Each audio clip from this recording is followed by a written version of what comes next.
Hello, everybody. We're on to another Gynec Garage today. My name's Ed Pavlik. I'm in Lexington, Kentucky.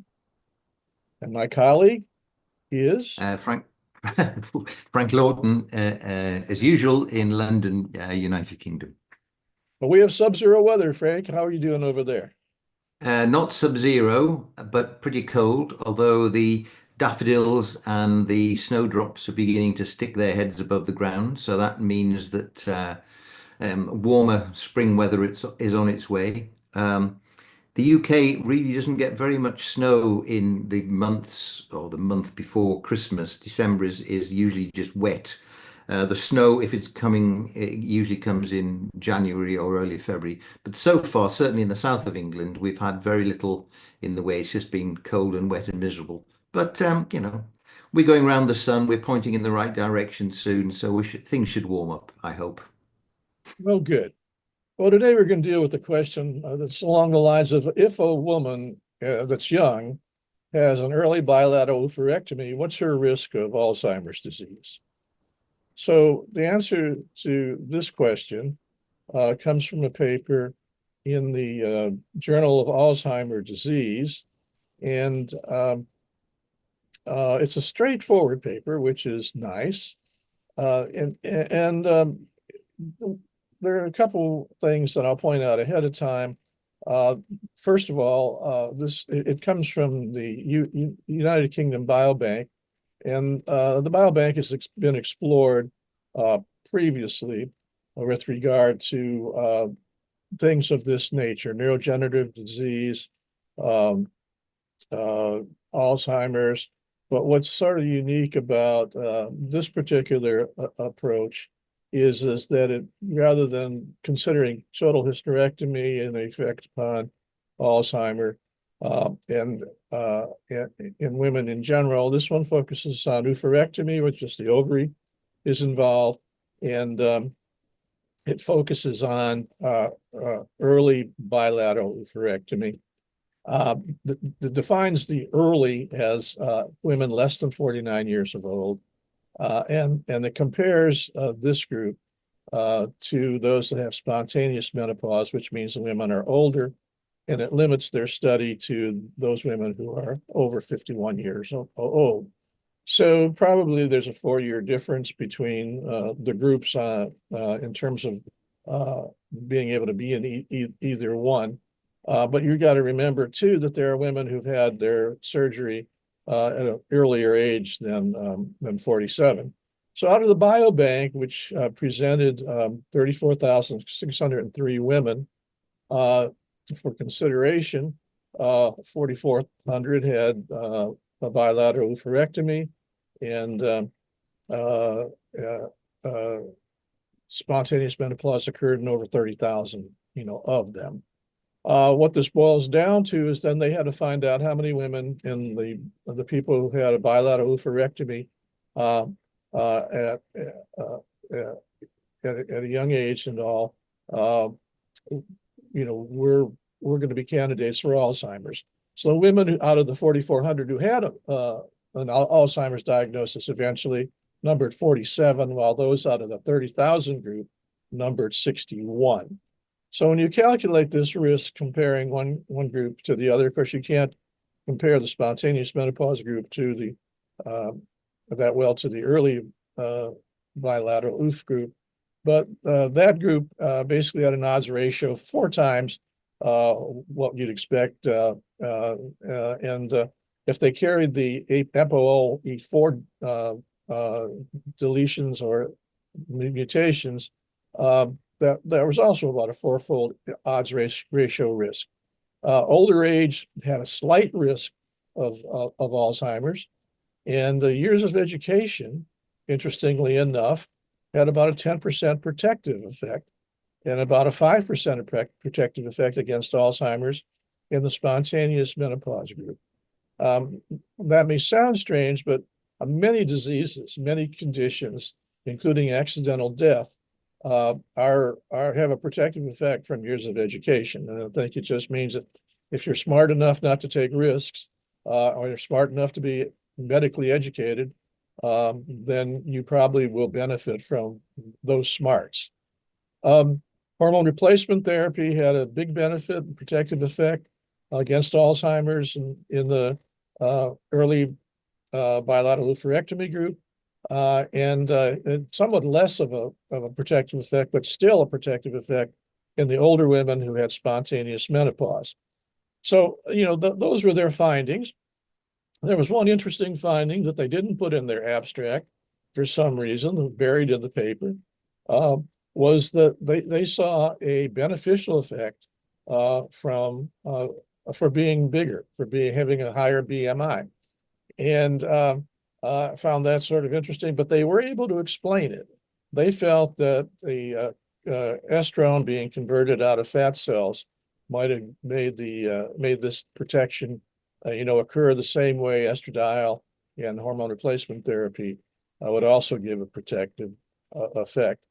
And reading the paper, one of the questions I had was how did they pick older age? How did they pick years of education? And they did that in a regression analysis. And basically what they found that for each unit of higher BMI or each additional year of education or each additional year of age, there were these increases or decreases. So, all that, is pretty legitimate. I will say that there are questions you have with when you read this paper with regard to self-reporting. And, as far as self-reporting goes, that pertained to the use of hormone replacement therapy. And then, of course, self-reporting for education occurred.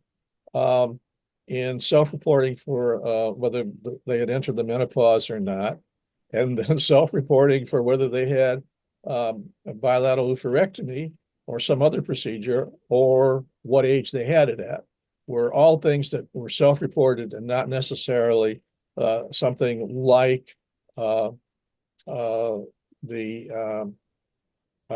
EPO-E4 determination.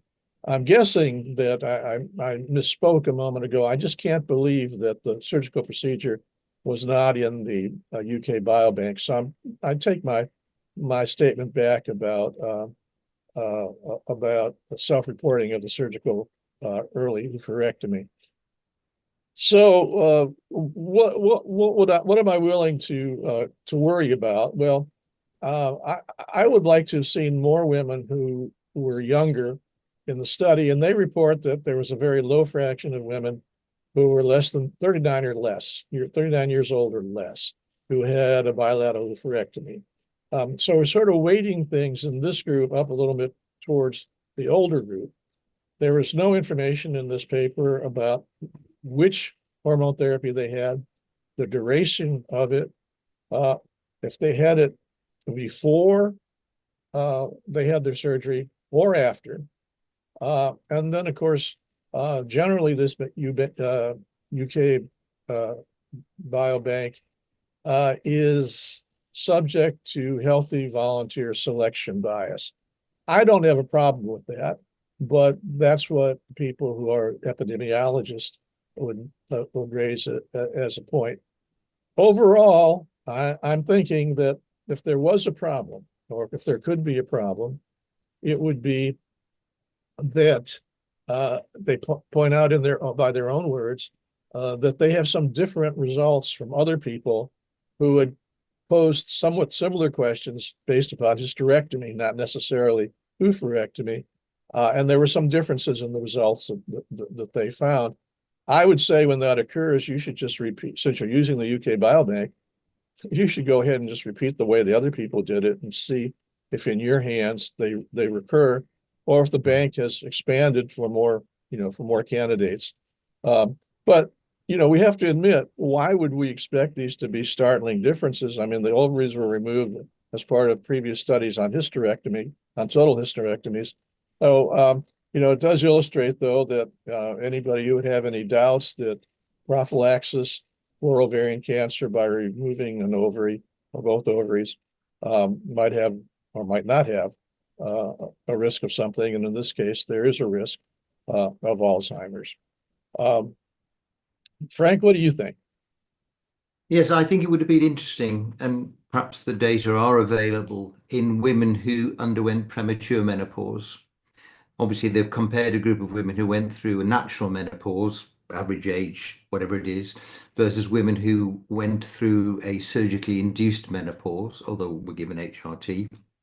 But there's no information about women who went through an early menopause. And presumably, if indeed estradiol or estrogens are in some way responsible for, or lack of estrogen in some way responsible for the onset of Alzheimer's disease, then you'd see this in the group of women who went through early menopause, or possibly in women who've got polycystic ovary syndrome. So I think it opens up a lot of research, interesting fields of research.